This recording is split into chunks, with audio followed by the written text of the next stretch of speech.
To our amazing viewers at Midnight Affairs Tales, welcome and thank you for your presence. Makes these stories worth sharing. We'd love to hear which part of the world you are joining us from.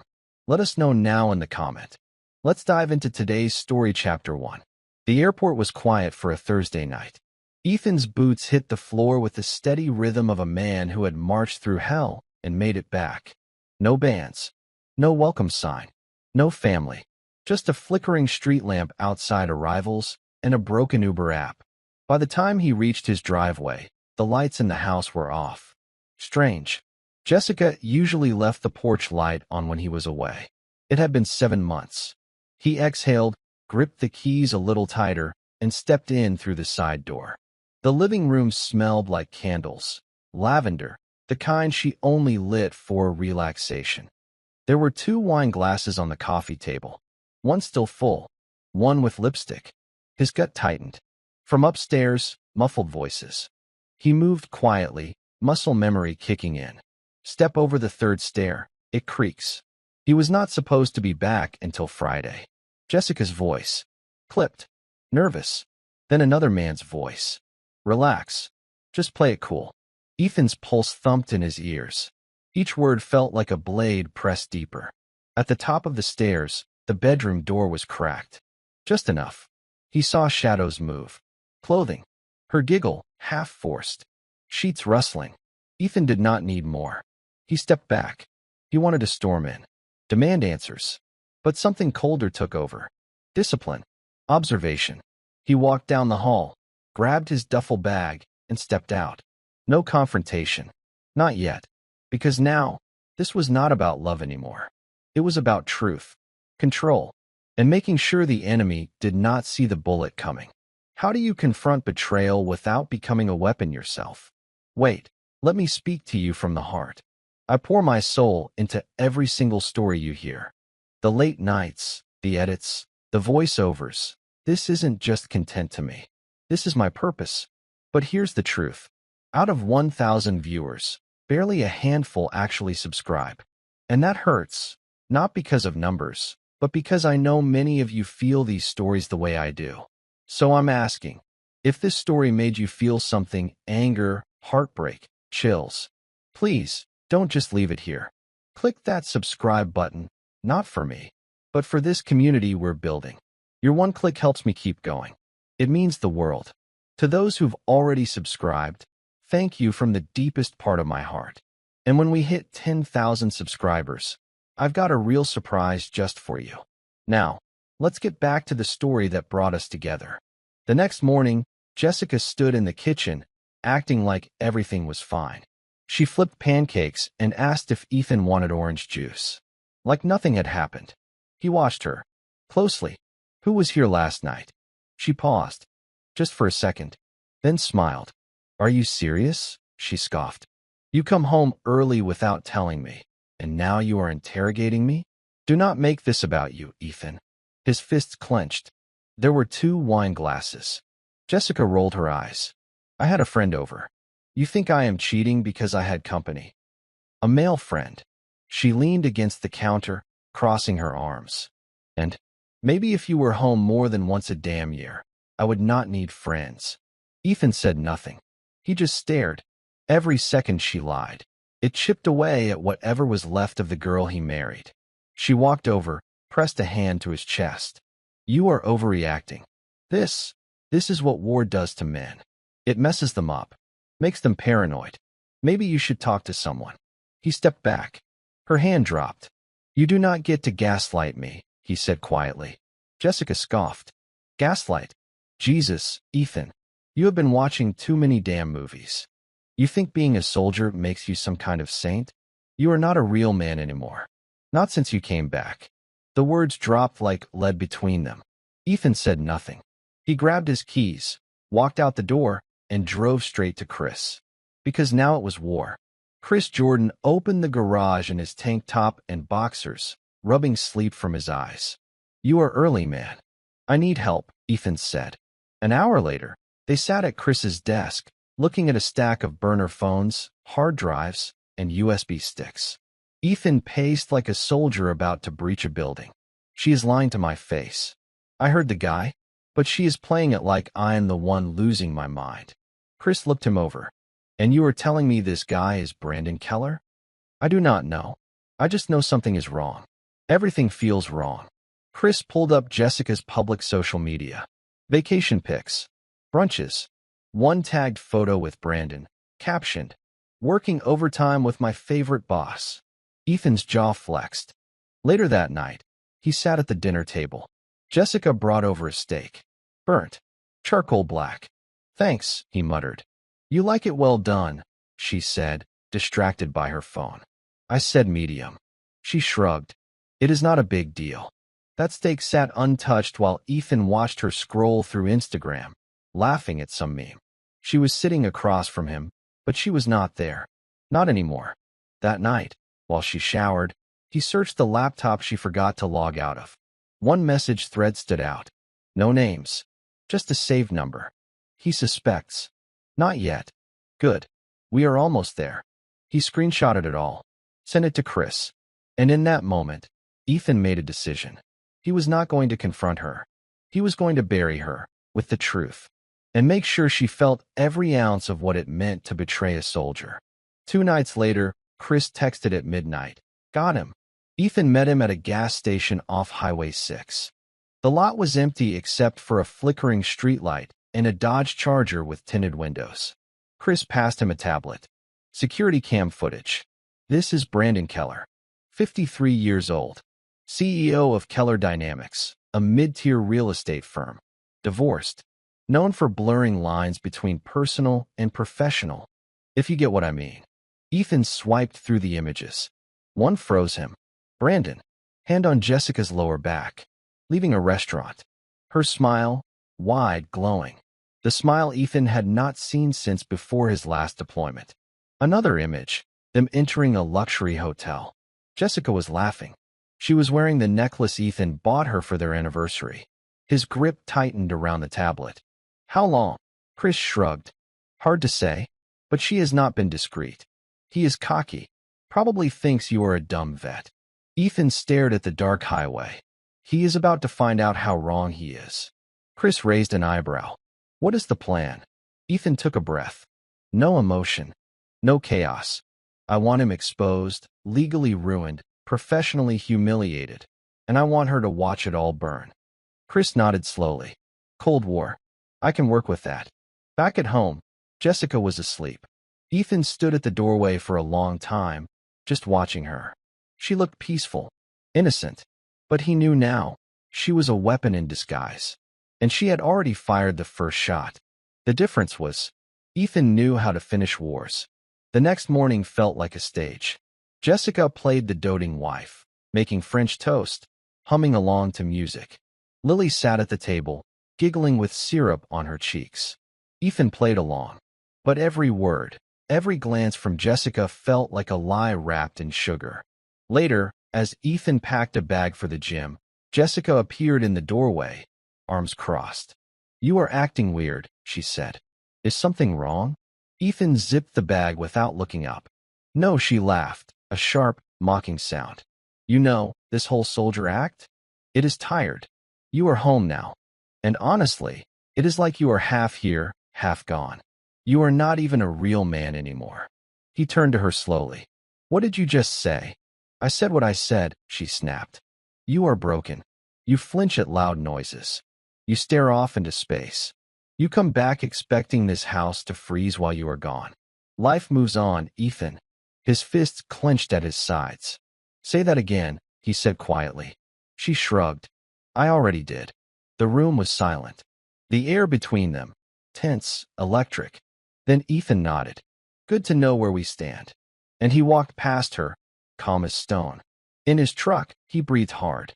The steering wheel trembled beneath his grip. That was it. The final crack. The woman who once cried when he left for war now spit venom about the scars he brought back. She did not know it, but the clock had just started ticking. Ethan and Chris launched their plan like a mission briefing. They called it Operation Homefront. First, Chris set up surveillance. A private cam across from Brandon's office. Another near the hotel Jessica frequented. all tied to a remote cloud drive Ethan could access anytime. Second, they pulled Brandon's digital footprint, emails, invoices, LinkedIn connections, even old social media profiles. It painted a picture of a man who loved two things, money and attention. He is laundering money through multiple vendors, Chris said. Small amounts, spread across fake consulting accounts. Guess whose name is showing up in the background? Ethan looked at the screen. His name. Jessica is helping him, he asked. Unknowingly, or knowingly. Either way, they are dirty. And if we time this right, you will not just win. You will bury them both. At home, Ethan played the role. Calm. Present. A little quiet, but nothing alarming. Jessica thought he had accepted her mood swings, her distance. She had no idea every smile he gave was bait. That night, he watched live footage on his phone. Jessica stepped into Brandon's office. Closed the door. Curtains drawn. Ethan's pulse did not race. He just saved the video and labeled it. Affair confirmed. Now it was time to hit them where it hurt. Not with a fist. With truth, evidence, and the public humiliation they both thought they were too clever to deserve. The war had begun, and Ethan was not coming for revenge. He was coming for justice. Ethan waited until Jessica left to meet a friend from work before opening her laptop again. He had memorized her password the week before, Lily's birthday, followed by JK. The irony cut deep. Inside her email, most things looked ordinary. But when he searched by Brandon Keller's full name, results popped up that she had deleted. Almost. He dug deeper, checking the trash folder. There it was. Hotel is booked. Same suite. He suspects anything? No. He is just tired. Clueless as usual. Ethan stared at the screen. His heart did not pound this time. No adrenaline. Just a low burn behind his eyes. More messages followed. Payments to Brandon's business. Jessica approving wire transfers. Some were even signed off under Ethan's joint account authority. His name. His liability. He copied everything. PDF exports. Screenshots. Then backed it all up to a secure drive. That night, Jessica returned home humming. Her makeup was still fresh. The same perfume she used to wear for their anniversaries clung to her like mockery. How was your meeting? Ethan asked without looking up from the couch. She froze for a second. Fine. Just grab drinks. Work talk. He nodded, eyes on the muted TV. Glad it was productive. She smiled, relieved by his calm. But Ethan saw it now. Every smile was a mask. Every excuse a tactic. He watched her disappear upstairs, walking like she had already won. But the next move was his. And she was walking straight into checkmate. It started with a letter from the bank. Dear Mr. Marshall, your overdraft protection has been activated due to a recent transfer of $14,500. Ethan read it 3 times before picking up the phone. Sir, your account has had several transfers over the past 90 days, the rep explained. Most of them authorized online. Here, I can read a few out.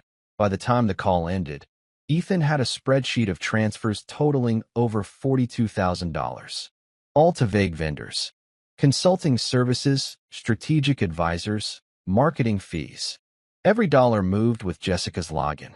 She had not just betrayed him. She had used him as a financial mule, as a camouflage for Brandon's laundering. Ethan brought the info to Chris the same night. They spread the printouts across his garage table. This is enough to start legal fire, Chris said. You ready to burn them? Not yet, Ethan replied. I want her to feel safe. Untouchable. Let her think she is smart. And then, we ripped the rug. Chris smiled grimly. Damn, you really were trained for psychological ops, huh? Ethan stared at the column of numbers. Cold. Quiet. I just want the truth to hit her like a bullet. That night at dinner, Jessica acted sweet again. She brought him a beer. Touched his shoulder. You know, maybe we should take a trip, she said. Reconnect. Like before. Ethan looked up. Met her eyes. That sounds perfect, he said. She smiled, fully unaware. Ethan had never needed many people. But in war, you learn who you can bleed beside, and who disappears when the bullets start. Chris was solid. But he was just one man. So Ethan made a call to someone he had not spoken to in 5 years. "Derek," he said, as the voice picked up. "I need eyes. Quiet ones." "Thought you were dead," Derek replied. "What happened?" "Not dead. Just buried under lies." Derek exhaled. "Tell me where and when." The next day, the three of them met at a range outside Houston. It was private, no cameras, just dust, targets, and silence. Ethan explained everything. The affair, the money, the manipulation. Derek, always the quiet one, said nothing until the end. "You want this cleaned legally or messy?" "Clean," Ethan said. "But I want her reputation burned to the ground when we are done." Derek nodded.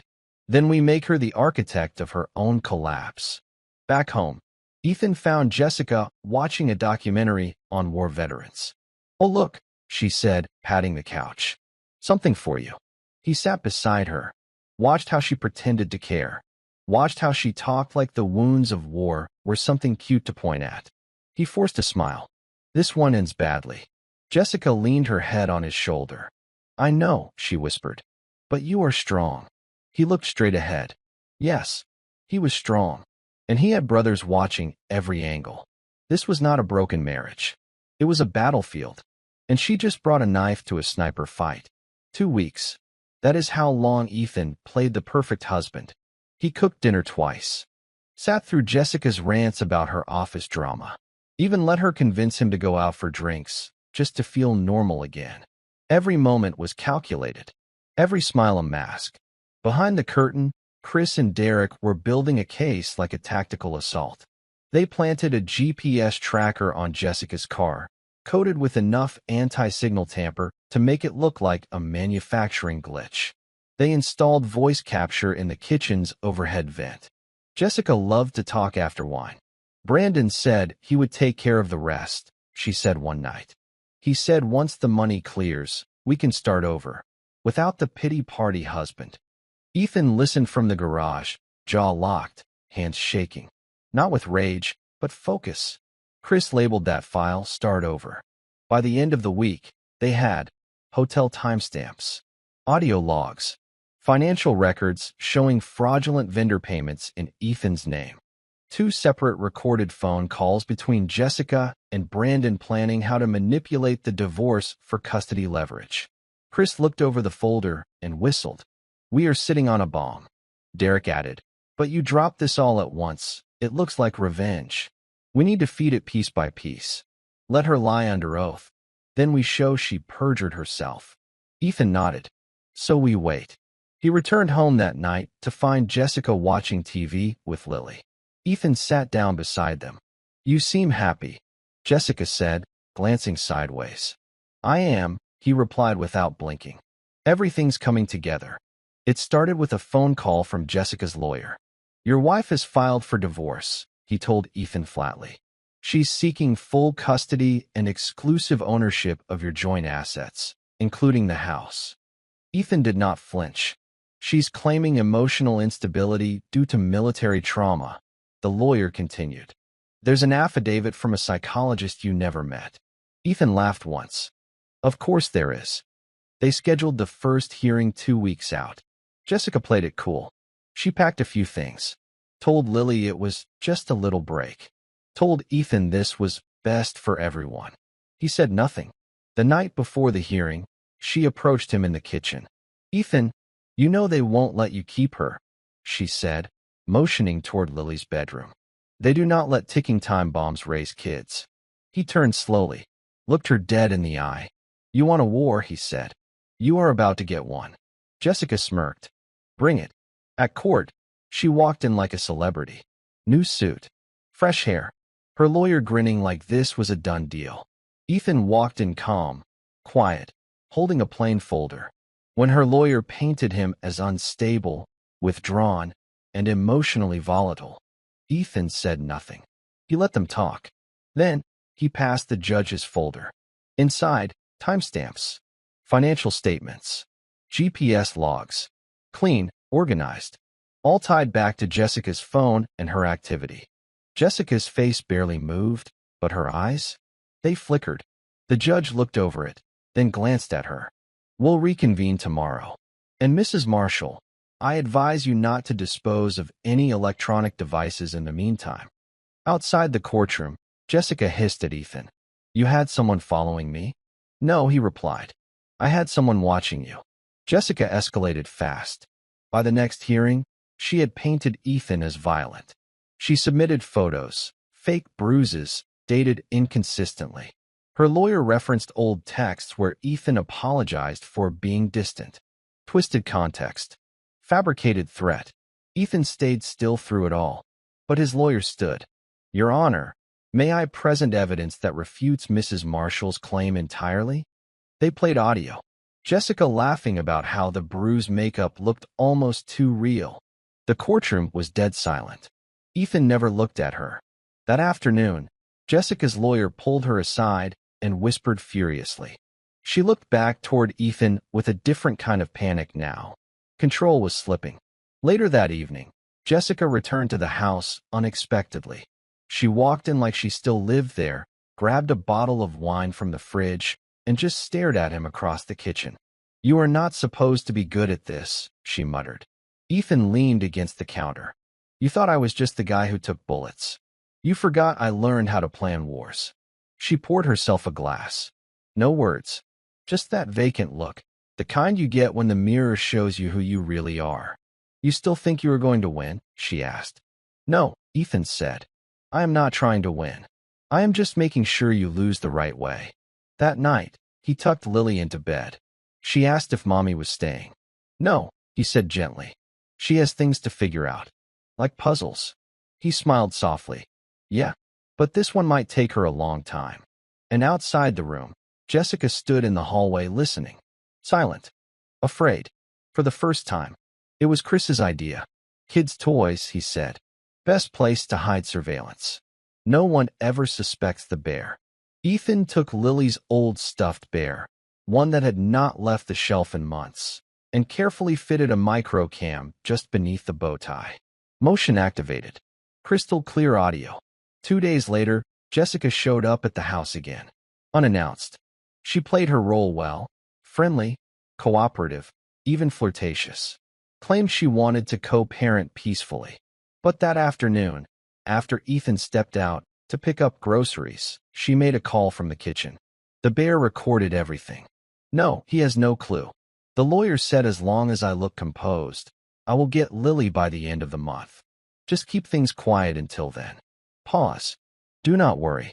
Once the house is mine, I will refinance the equity and push the rest through the shell account." "No, he will not get a dime." Chris reviewed the footage.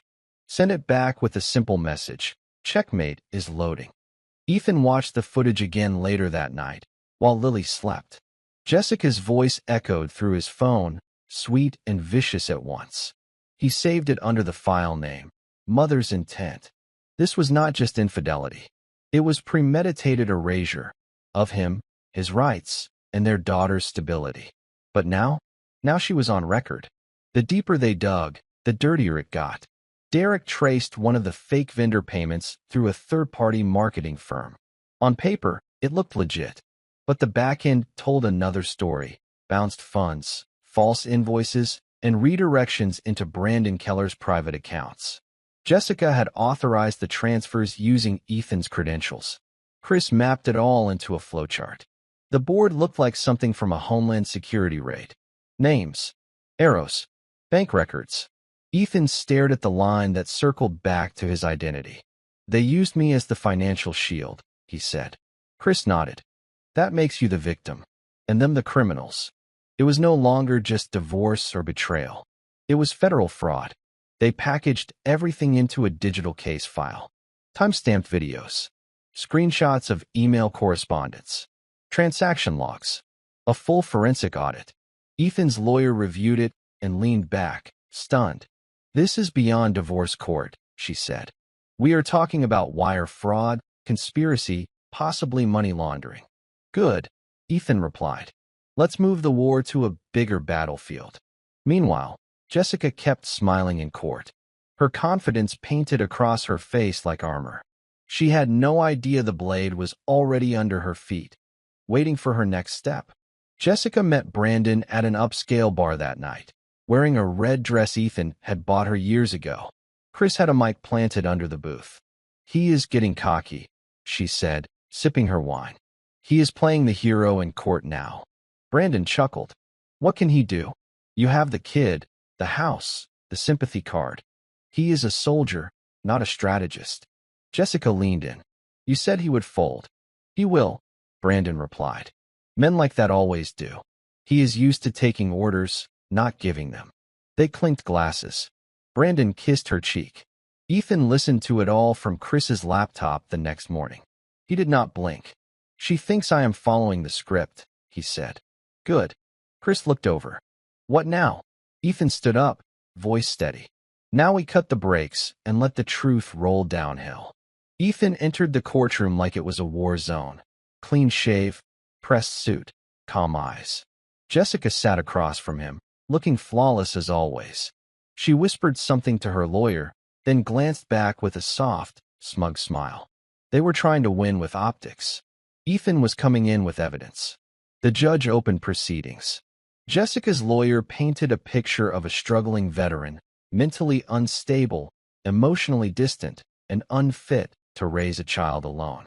Then came their surprise, a fabricated psychologist's letter full of terms like aggression, emotional detachment, and combat-induced paranoia.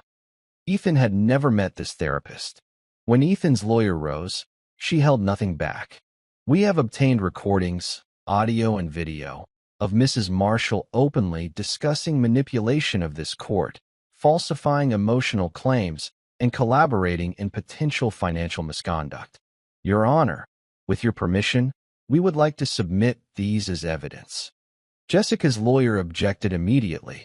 "Your Honor, those recordings were made without consent and may violate privacy laws." The judge frowned. "I will review the materials in chambers. For now, none of it is admitted."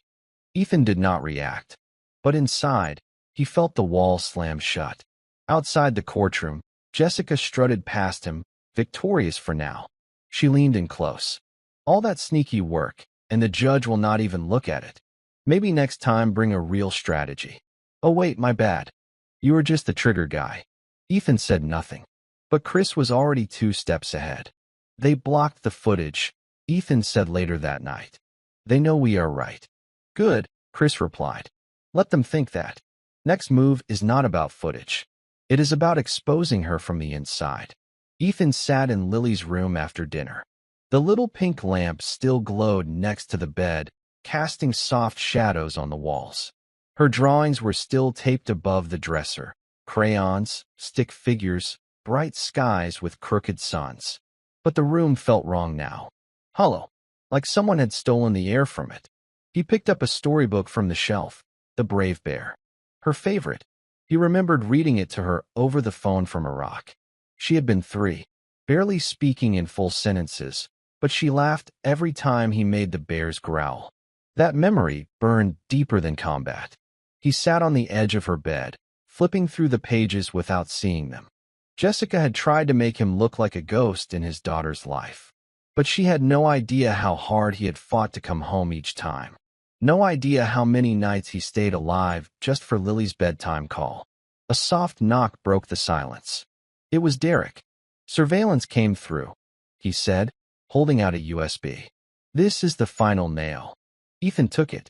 "What is on it?" Brandon, in his own words, talking about money movement, the shell accounts, and how he is going to shift everything into your name once the divorce clears. Ethan stared at the small drive. "This is enough?" he asked. "Not enough to win," Derek replied. "Enough to destroy." Later that night, Ethan loaded the file and watched Brandon on screen, bragging, confident, reckless. The idiot still has no idea. His name is on the routing trail. He takes the fall. We walk. Ethan paused the video. His hands were still. His heart ice.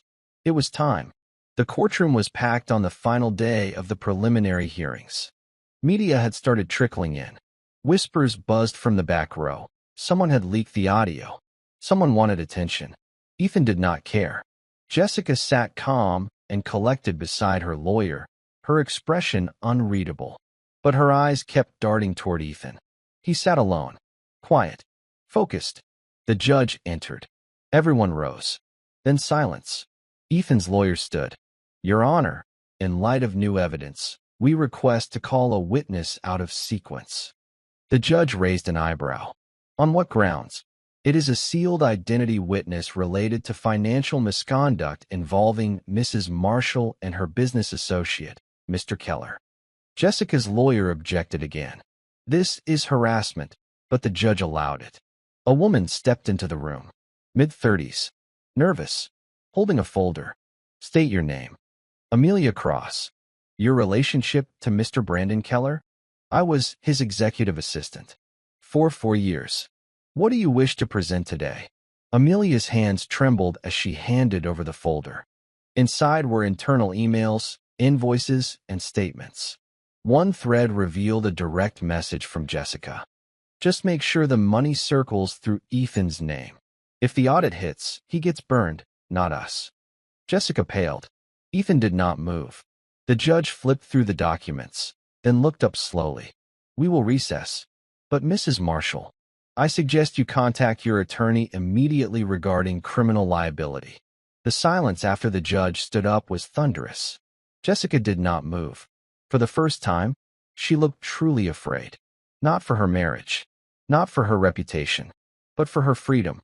Jessica sat alone on the courtroom bench, her arms crossed tightly, lips pressed into a thin line.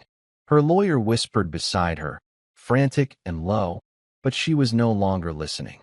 Ethan stayed seated at the table, calm, watching, waiting. Then the judge returned from recess. I have reviewed the new evidence, he said, tone flat, and I am approving the witness testimony for official record. But in light of the financial allegations, I am also opening the floor to a secondary witness tied to the same fraud trail. Jessica frowned. Another witness? She whispered to her lawyer. Who? A second woman entered through the side door. Tall, blonde, early 30s. Designer heels clicking softly. Brandon Keller's second mistress. The courtroom buzzed. Jessica froze. The woman took the stand, introduced herself, and dropped the first bomb. I was involved with Mr. Keller from July of last year until March. During that time, I was asked to sign off on fraudulent expenses, invoices, and funnel payments through a side entity. Mr. Keller said it was temporary, until the money was pushed through a divorce settlement he was managing. She turned toward Jessica. He never said your name directly, but he called you the one who thinks she is running the show. The gallery went silent. Jessica's face flushed red, panic and humiliation creeping into her expression like slow poison. Ethan watched her unravel, 1 inch at a time. The twist? Jessica thought she was the only affair. But Brandon played her the same way she tried to play Ethan. And now, Karma had walked into the courtroom in heels. That night, Jessica sat on the edge of her bed in a hotel room she had checked into alone. Her hands shook as she poured wine, spilling it onto the comforter. She cursed under her breath and threw the glass across the room. It shattered. Brandon was not answering her calls. Not one. His social media had been scrubbed clean, accounts locked down, photos gone. And her lawyer? Useless now. Talking about damage control. Talking about negotiating a plea before any charges stuck. Jessica stared at her reflection in the hotel mirror. Her perfect life, curated, controlled, rehearsed, was collapsing. All because of one man she thought was too emotionally broken to fight back. Meanwhile, Ethan stood outside his truck back home, looking up at the sky. Stars dimmed by Houston's haze. Lily was asleep in her room, safe. That was all he cared about now. Chris called. She is spiraling, he said. They are pulling her accounts apart. IRS is sniffing around Keller's shell company. Ethan took a breath. And the media? It is starting to catch wind.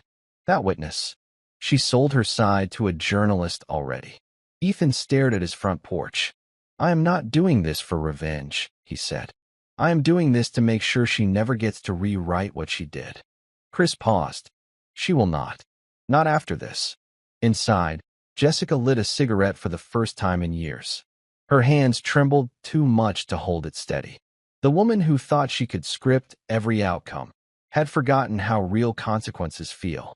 3 days later, Ethan walked into court wearing his army dress blues. The medals on his chest glinted under the fluorescence. The Bronze Star, the Purple Heart, his deployment pins. The silence that followed him was not just out of respect, it was recognition. Even Jessica's lawyer looked up from his papers and cleared his throat. Ethan stood before the judge without emotion. No grand speeches, no bitterness, just presence.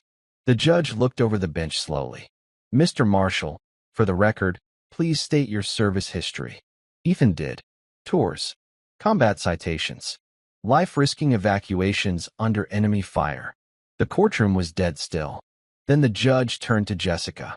"You called this man emotionally unfit, dangerous, absent. And yet, from all evidence and testimony, what I see is a man who has served this country with distinction and has conducted himself in this courtroom with greater integrity than any of the parties attempting to defame him." Jessica said nothing. Her throat bobbed. She was breathing through her mouth now, shallow and fast. The judge continued. "As of this moment, all custody requests filed by Mrs. Marshall are denied pending investigation into her financial conduct." Jessica's hand gripped the edge of the table. Ethan did not smile. He did not gloat. He just turned to his lawyer and nodded once. Outside the courthouse, cameras began to gather. Reporters shouted questions. Ethan walked straight past them, steady, calm, holding Lily's drawing in one hand. Crumpled a bit, but still clear. A stick figure in a blue uniform with the words, "My hero, my dad." Day 4 in court. Jessica looked like a ghost of herself. Pale foundation barely covering the stress creeping through her skin. The courtroom was half full, reporters scattered like vultures with notebooks. Everyone waited for the next blow. It came from the bench. The judge cleared his throat and looked down at a sheet of paper. "Before we move further, I find it necessary to place into the record a few facts regarding Mr. Ethan Marshall." Jessica shifted in her seat. The judge continued, voice clear, steady. "Ethan Marshall served 3 combat tours in Afghanistan and Iraq. He was awarded the Bronze Star for leading a civilian evacuation under direct enemy fire, saving 13 lives. He received the Purple Heart after sustaining injury while defending his unit from an ambush. His record includes 0 disciplinary actions, multiple commendations for leadership, and letters of character from commanding officers." He paused. The silence in the courtroom turned heavy.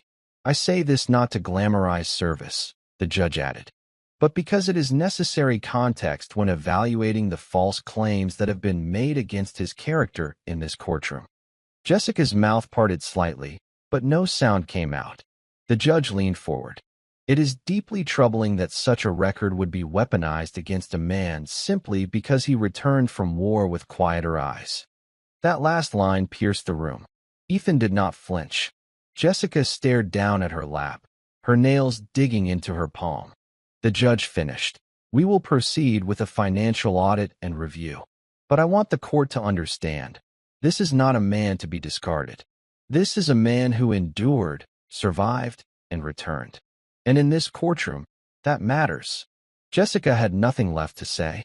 2 hours after the hearing, Brandon Keller walked out of his office building, phone in one hand, sunglasses on, jacket slung over his shoulder. 2 unmarked vehicles rolled up behind him. He barely turned his head before a man in a black windbreaker stepped forward. "Brandon Keller?" the agent asked. Brandon blinked. "Yeah. Federal Bureau of Investigation. You are under arrest for conspiracy to commit wire fraud, financial identity theft, and obstruction of justice."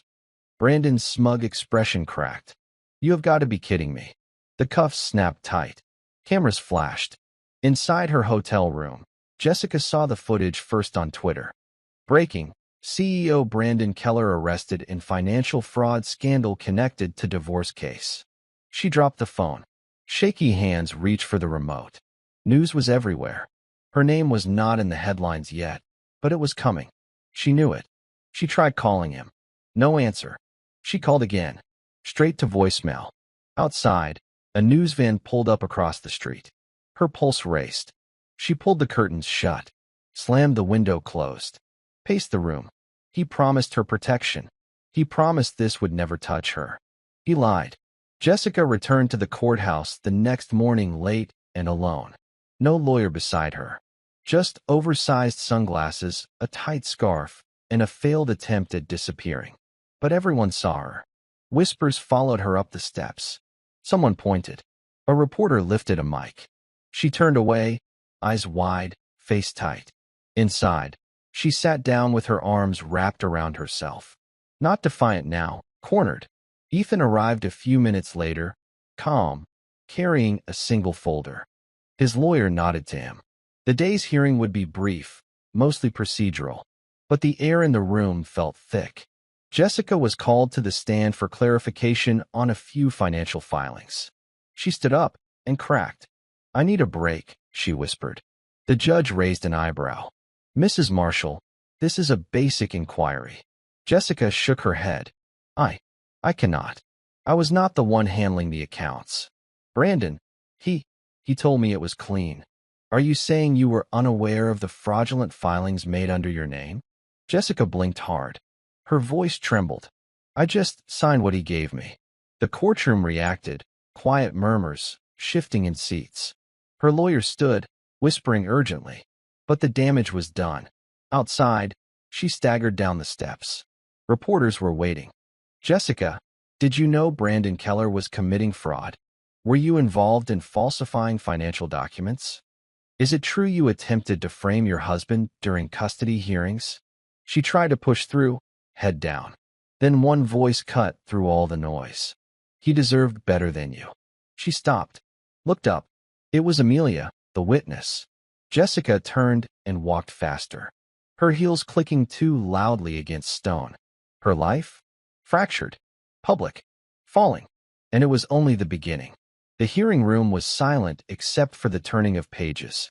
Jessica sat slouched, mascara faded, eyes locked forward but clearly unfocused. Her lawyer had dropped her that morning, citing client dishonesty, after the financial evidence went public. Ethan remained composed. The judge scanned through the latest report from Child Services, visitation records, school behavior notes, psychological assessments. Then, he cleared his throat. "This court finds that Mrs. Marshall has not demonstrated fitness for full custody at this time." Jessica's head jerked slightly.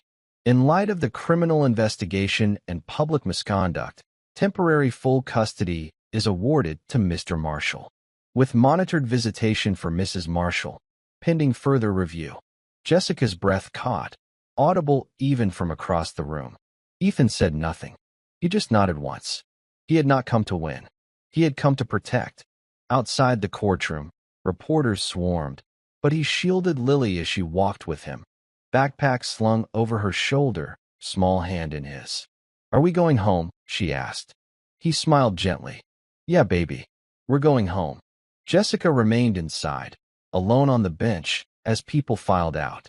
Her jaw clenched. Her eyes flicked to the exit. But no one looked back. The house felt warmer. Not because of the heat, but because Lily was back. Her shoes were in the hallway. Her cartoons played too loud. Her giggles filled the kitchen while Ethan made pancakes. Real life. Finally, that night, she crept into Ethan's room with her blanket. "Can I sleep here?" Ethan scooted over. "Always." She snuggled in close. "Is Mommy mad at me?" she whispered. Ethan paused. "No, sweetheart. She's just confused. Grown-ups mess up sometimes. She said you would forget about me." Ethan's chest tightened. He wrapped his arm around her and pulled her close. "I never forgot. I was just getting things ready to bring you back." She closed her eyes. "You came back from the war, and then came back for me too." He looked at the ceiling for a long moment.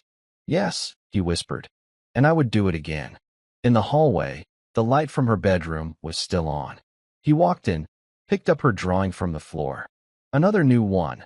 This time, a bear holding a shield. She had written, "My dad is my hero because he fights and he hugs." He stood in the doorway for a while. He had been trained to break through doors, rescue hostages, disarm bombs. But this moment, was the only mission that ever truly mattered. Jessica returned to court looking worse than ever. Sunglasses again. Hollow cheeks. Rumors swirled that she had been dropped by 2 attorneys in 1 week.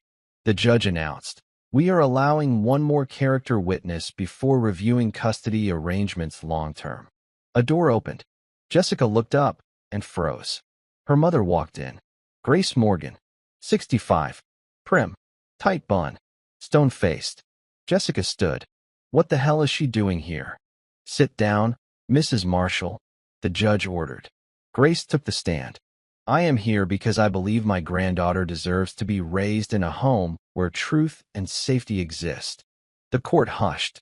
Grace continued. "Jessica has always been brilliant, but from childhood, she learned how to control, to manipulate, to charm her way out of everything. Her father and I enabled it. We thought she would grow out of it." She looked over at Jessica. "You never did." Jessica's face went white. "I warned her not to do this to Ethan," Grace said. "He was the first good man she had ever known. And when she started lying, fabricating things about his mental health, I had to step in." The judge leaned forward.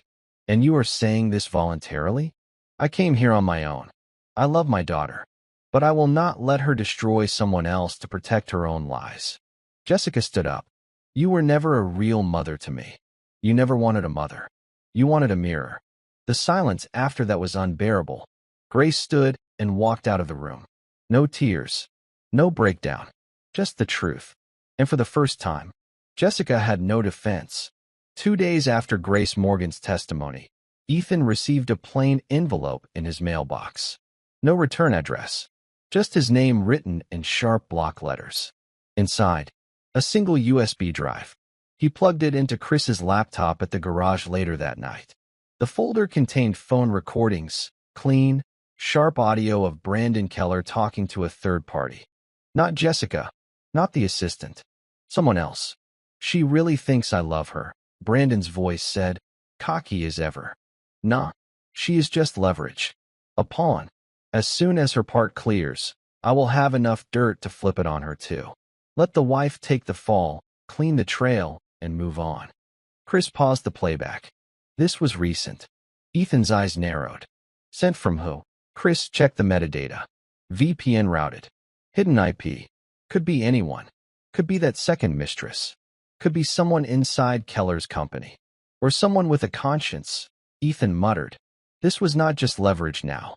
It was evidence of intent. Brandon never cared about Jessica. She was just a temporary shield. Another pawn to place between him and a prison sentence. She thought she was building a new life, Ethan said coldly. But she was building a grave. And now, he had the shovel. The win was close. Custody, truth, public favor, all tilting toward Ethan. But it did not feel like a victory. At night, while Lily slept and the house was quiet, Ethan stood alone in the kitchen, coffee untouched, head down. He thought of how it all started. Love, sacrifice, the nights he called home from war zones just to hear Jessica's voice. She had not always been like this. Or maybe she had. Maybe war did not change him. Maybe it just stripped everything down until only truth remained. Chris arrived later that night, sensing the weight in the air. "You good?" he asked. Ethan shrugged. "It feels like I won. But I feel nothing. That is because you did not want to destroy her. You just wanted her to stop destroying you." Ethan nodded slowly. "I never set out to ruin her," he said. "I just needed the truth to speak louder than her lies." Chris put a hand on his shoulder. "It is speaking, loud and clear." But deep down, Ethan knew the fight was not over. People like Jessica do not collapse easily. They claw, and he could feel the storm building again. News vans now lined the sidewalk outside the courthouse. A local Houston station had picked up the scandal, and the rest followed quickly. Headlines: decorated veteran dragged into fraud scheme by wife and CEO. Hero father wins temporary custody amid scandal. Public turns on corporate power couple. Jessica tried to control the narrative. Released a statement through a PR firm denying everything. Blamed Brandon. Claimed she was misled and manipulated. But the public had already chosen a side. Ethan stepped out of court that morning with Lily's hand in his. A reporter called out, "Mr. Marshall, do you feel vindicated?" He paused, looked down at his daughter. "I feel like I have a lot more work to do. But today she's safe. And that matters." Inside, Jessica watched the clip from her hotel room TV. Alone. Another alert hit her phone. Brandon had been denied bail. A knock came at her door. She opened it to find Derek standing there, casual, composed. "What do you want?" she snapped. He handed her a folder. Inside, a settlement agreement. "We are giving you one last option," he said. "Sign this. Walk away with dignity.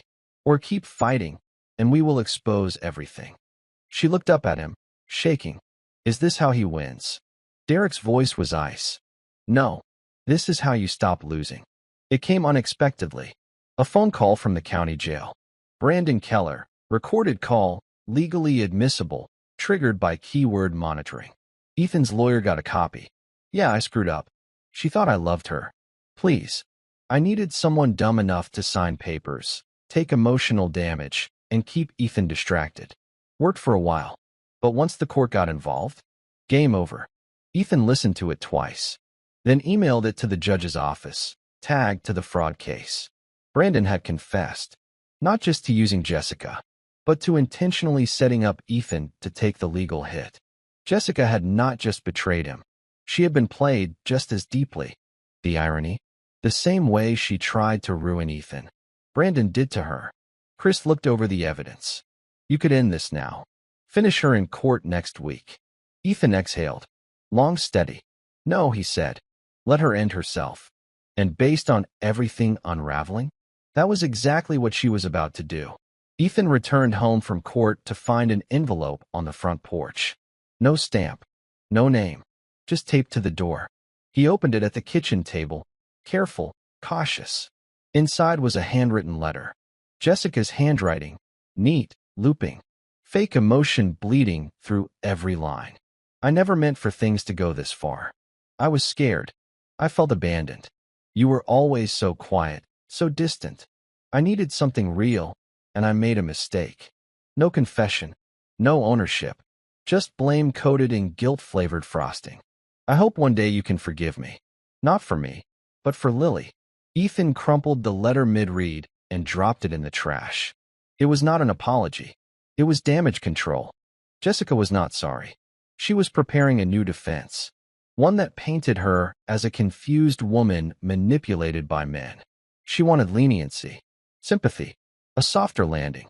Chris looked at the shredded paper in the bin and muttered, "She is testing your restraint. She will not like the answer," Ethan replied. 2 days later, Ethan's lawyer received an urgent notice.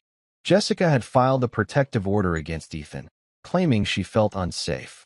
Claimed he had made indirect threats and had military-grade surveillance, tracking her every move. The court rejected the motion. There was no evidence, no pattern, no police reports, nothing real. But it was a move designed to stall the fraud investigation, to buy time. Ethan met Chris and Derek that night in the garage. "She is not just trying to defend herself," Chris said. "She is trying to turn this into a PTSD case again. She is going to play the trauma card." Ethan laughed bitterly. "I never asked for sympathy," he said. "She weaponized what I survived." Derek added, "And when that fails, she is going to go nuclear." Jessica, meanwhile, sat in her hotel room with a glass of wine and a burner phone. She dialed a number. A voice answered. "Male. Stern. I need it gone," she whispered. "All of it. The records. The accounts. Anything with my name on it." The voice replied, "Expensive." "I do not care," she said. And she hung up. Sunday came quiet. Lily helped Ethan make pancakes. They danced in the living room to old 80s music, barefoot and smiling. For a moment, it felt like peace had arrived. No lawyers, no cameras, no tension. But Ethan's instincts, sharpened by years in the field, would not let him relax. He knew what calm like this meant. A final strike was coming. Later that afternoon, he sat alone on the porch while Lily napped inside. Chris pulled up in his truck, holding his phone. "You are going to want to see this," he said. On the screen was a financial report. The funds from Keller's company, $18,000, had just been rerouted through a closed account tied to Jessica. She was cleaning the paper trail, erasing herself from the system. Fast. She is prepping to disappear, Chris said, or blow the whole thing up. Ethan stood, looking out at the yard. She has nothing left to lose, he said. That makes her the most dangerous kind of person. Monday morning, the Keller Dynamics office building was surrounded by yellow tape and flashing lights. Fire trucks, police cars, hazmat vans. The building had been set on fire just before dawn. Sprinklers had stopped it from burning to the ground, but the damage was significant. Records destroyed, documents gone, surveillance footage pulled. Jessica was seen entering the building just 30 minutes before the blaze triggered alarms. By noon, her face was all over the news. Suspect identified in Keller office arson. Jessica Morgan Marshall. Ethan watched the broadcast from Chris's garage. She actually did it, Chris whispered. She burned it all. Ethan nodded slowly. She thought if she destroyed the evidence, she could rewrite the story again. But now it is federal, Derek added. She is done. Not just divorced. Not just exposed. Criminally charged. But Ethan knew something others did not. Jessica had one more card to play, and she had not laid it down yet. Jessica was arrested 48 hours after the Keller building fire. Arson. Destruction of evidence. Tampering with an ongoing federal investigation. She looked dazed as she was escorted out of her hotel in handcuffs, still in a silk robe and sandals. Her hair was tangled, her eyes empty. The world watched it live on the evening news. But the twist came in the booking room. Jessica did not ask for a lawyer. She asked for a reporter from a local news outlet. And when they arrived, she gave them everything. I was manipulated by Brandon Keller and abandoned by my husband, who has spun this story to make himself look like a hero. He staged this. All of it. He was never the victim. The video aired just before midnight. Jessica was on camera, calm but visibly worn. She looked into the lens like she had been preparing for this moment. She claimed Ethan had used military influence to hack her, intimidate witnesses, and control the narrative. It spread fast, faster than truth. The internet split in half. Some called her a liar trying to play victim again. Others questioned everything. And for a moment, the tide wavered. Ethan watched it on Chris's phone. She's playing martyr now? Chris muttered. She's not playing, Ethan replied. She's desperate enough to believe it. But Ethan was not worried. Because Jessica just gave him the final permission he needed. Total exposure. No holding back. The next morning, the federal indictment dropped. Jessica Marshall. 3 counts of conspiracy to commit fraud. 1 count of attempted financial identity theft. 1 count of arson. 2 counts of obstruction of justice. Her bail was denied. She was officially listed as a flight risk. Ethan sat with his attorney, watching the press conference. The lead prosecutor was clear. Mrs. Marshall attempted to destroy evidence and shift public narrative through manipulative tactics. But we have timestamps, digital forensics, and a confession from her co-conspirator under oath. The evidence is overwhelming. The prosecutor paused. We also want to acknowledge Mr. Ethan Marshall, a decorated Army veteran, who endured character attacks and resisted retaliation. Without his integrity, this case may have gone a very different way. Ethan did not smile. He did not celebrate. He simply nodded. Lily sat beside him, drawing in her notebook. A son, a house, a bear in a cape. He looked at it quietly. She said, "This one is you. You're saving the house." He nodded again, softer this time. "Yeah, baby. I guess I am." That night, Ethan wrote a letter. Not to the court. Not to Jessica. To Lily. A letter for her to read when she turned 18. He wrote about war, not with guns, but inside homes. About strength that comes not from fighting, but from knowing when not to. About betrayal and staying rooted in truth even when people try to drown you in lies. One day, you'll ask what happened to your mother. And when you do, I won't lie. I'll tell you she made choices that hurt people, but I'll also tell you she loved you. Because that's the truth too. He ended the letter with a simple line. You were always my reason. Always. No matter what she did. He folded it carefully and sealed it in a box marked Lily for later. Then he sat in the hallway outside her room, just listening to her sleep. Not guarding, just being there. Because finally, there was peace. 6 weeks later, the courtroom was full. Media, observers, lawyers. Jessica entered in a beige prison jumpsuit, wrists chained. No makeup, no game face. Just a woman stripped of every illusion she had ever worn. Ethan sat in the gallery, calm, steady, watching. The judge read the charges. Then the sentence. 15 years. No parole until 7. Jessica blinked, but showed no emotion. Her eyes swept the room, avoided Ethan, landed briefly on a photo of Lily on the prosecution table. Her shoulders slumped. She had lost everything. Her career, her child, her identity, all because she tried to rewrite the truth. As the bailiff moved her toward the exit, she looked once, just once, at Ethan. He looked back, not with hate, not with revenge, just clarity, because it was never about breaking her. It was about setting himself free. The sun poured through the kitchen window, catching dust in the air like glitter. The house was finally quiet, not empty, just peaceful. Ethan stood at the stove flipping pancakes. The scent of cinnamon filled the air.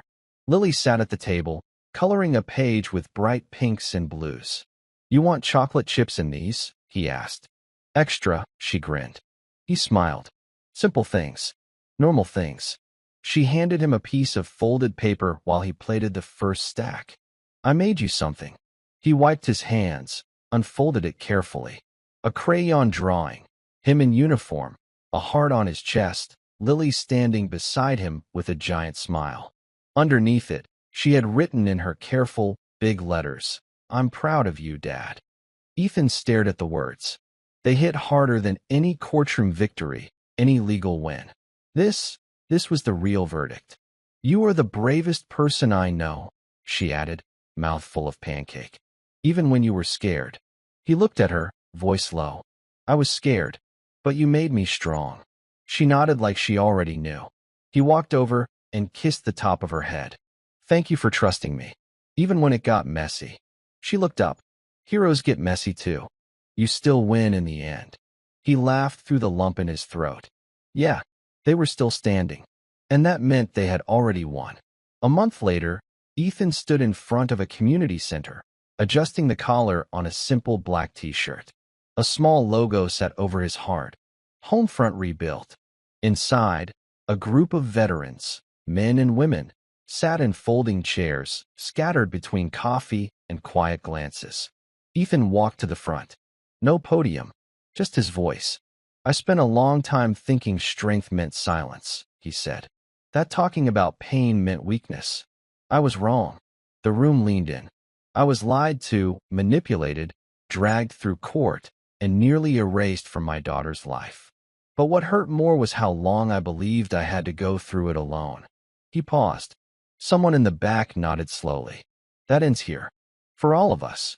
Applause broke out. Not loud, but real. Afterward, one young vet approached him. That story, that was yours. Ethan nodded. I almost walked away from everything, the man said. But, I don't know. Hearing it, you being here, it made me stay. Ethan placed a hand on his shoulder. Then it was worth it. Outside, Chris leaned against the truck, watching. You're building something good here, he said. Ethan looked back at the center, then up at the sky. I think it's time we stop surviving and start living. The house looked the same from the outside. White porch, green shutters, same oak trees stretching over the driveway. But inside, everything had changed. The bedroom was repainted, warm gray. Jessica's photos were gone. In their place, Lily's framed drawings. Color, light, presence. The kitchen had new chairs. Ethan built them himself. A matching set for two. In the hallway, the old family portrait had been replaced by a new one, Ethan and Lily, at a fall festival. Her face painted like a tiger. Him smiling, real and unguarded. He stood in the doorway of her room that night, watching her sleep. No monsters in the closet anymore. Just stuffed animals, soft blankets, and peace. He went back downstairs, grabbed a beer from the fridge, and stepped out onto the porch. The wind was light. The stars clear. This was not the life he imagined. It was better. It was earned. And for the first time in years, Ethan Marshall felt like a man living in his own home, not fighting for a piece of it. The call came late. Ethan was in the garage, sanding down a piece of old cedar for Lily's new bookshelf. His phone buzzed once, unknown number. He almost ignored it, but something in his gut told him to answer. Hello. Silence. Then the soft rustle of static. Then her voice. Ethan. He froze, hand pausing mid-motion. Jessica. I only get one call a week now, she said quietly. And I chose this one. Ethan leaned against the bench, jaw tight. Why? I do not know, she whispered. Maybe I thought you'd yell. Maybe I wanted that. Maybe I just wanted to hear your voice. He said nothing. She continued, voice cracked and stripped of performance. I was wrong. About you. About everything. I thought if I controlled the story, I could survive it. But I was never in control, was I? Ethan breathed in deep. You were in control, Jessica. That was the problem. Silence. Then she said it. I am sorry. Not just for the lies. For not seeing you. For erasing you. His eyes welled, but he kept his voice steady. You do not get to fix it with a phone call. I know. You still have a daughter, he added. If you really mean any of this, start there. Start by being honest with her one day. I will, she said. I promise. The call ended. Ethan stood there, still. Not angry. Not broken. Just done. Some wounds heal loud. With tears, fights, fireworks. Others heal in silence. Ethan's healing came in early mornings and routine. Packing Lily's lunch. Teaching her to ride a bike. Falling asleep on the couch during movie nights. Smiling when she laughed. Peace, he realized, was not a destination. It was a choice. A decision. Every damn day. He still had scars. Triggers. Nights where dreams turned to noise. But those no longer owned him. One afternoon, as they raked leaves in the front yard, Lily looked up suddenly. Do you think people can change? Ethan glanced at her, thoughtful. I think they can try, he said. But not everyone does. She nodded, like that made perfect sense. Then she pointed at the clouds. That one looks like a sword. He laughed. Yeah, I see it. She smiled. And for the first time since all this began, Ethan felt something deeper than survival. He felt peace. Not quiet. Not perfect. But real.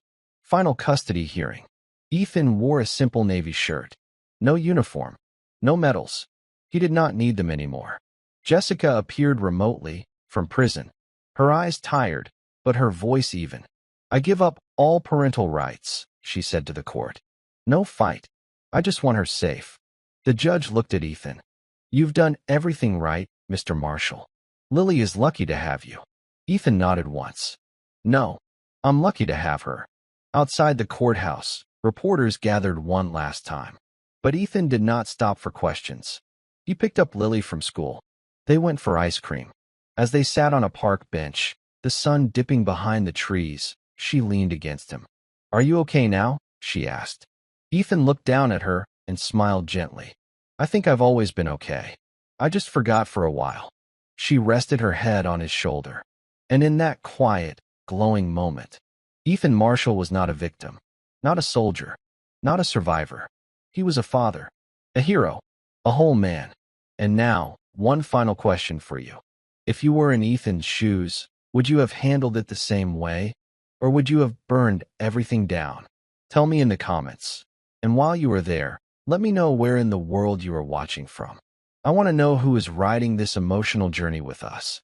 If this story hit your heart, do me a favor. Like it, share it with someone who loves thrillers, and hit that subscribe button so you never miss the next story. We will meet again soon. In another epic revenge, another heart-pounding thriller, another ride you will not forget. Until then, take care of your peace. Take care of your truth. And take care of yourself. See you in the next one.